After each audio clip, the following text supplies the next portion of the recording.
శ్రీకాకుళం జిల్లా ఎచ్చర్ల మండలం ఫరీదుపేట సమీపంలోని జాతీయ రహదారిపై దారుణ హత్య జరిగింది.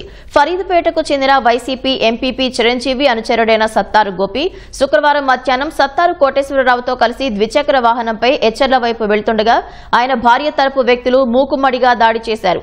ఈ ఘటనలో తీవ్రంగా గాయపడిన గోపి అక్కడికక్కడే మృతి చెందినట్లు పోలీసులు వివరించారు. గోపితో పాటు బైక్పై వచ్చిన మరో వ్యక్తి కోటేశ్వరరావు అక్కడి నుంచి తప్పించుకున్నారు. కుటుంబ తగాదాలే హత్యకు కారణమని పోలీసులు అనుమానిస్తున్నారు. ఫరీదుపేటలో పోలీస్ పికెటింగ్ ఏర్పాటు చేశారు. హెచ్ఎల్ పోలీస్ స్టేషన్లో భార్యాభర్తల తగు అండ్ 509, 506 కింద ఒక కేసు నమోదు చేయడం జరిగిన తర్వాత ఈరోజు ఆమె చదువుకున్న అమ్మాయి, ఆమె ఎడ్యుకేషన్ సర్టిఫికేట్స్ అన్ని ఇంట్లో ఉండిపోయినాయి, ఆమె బంగారం బట్టలు అన్నీ ఇంట్లో ఉండిపోయినాయి.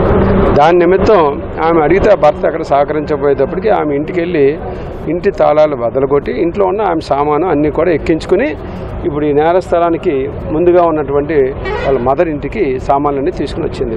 ఒక బొలెరో వ్యాన్లో తీసుకొచ్చి ఒక ముగ్గురు వ్యాన్ ఓనరు వాళ్ళందరూ కూడా తీసుకుని వచ్చారు.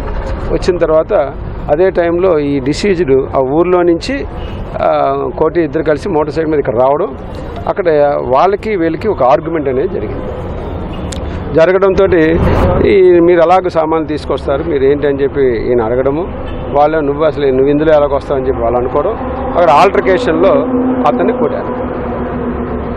కొట్టేసిన వెంటనే ఆయనతో పాటు ఉన్న కొంతమంది వెనకాల మోటార్ సైకిల్లో కూడా కొంతమంది వచ్చారని మాకు తెలిసిన సమాచారం. అది పూర్తిగా విచారణ చేయాలి.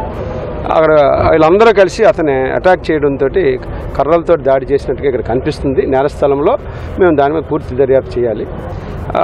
ఇంజురీ అయితే head injury, severe blunt cut అయిపోయిన ఇంజురీ అయితే ఉంది.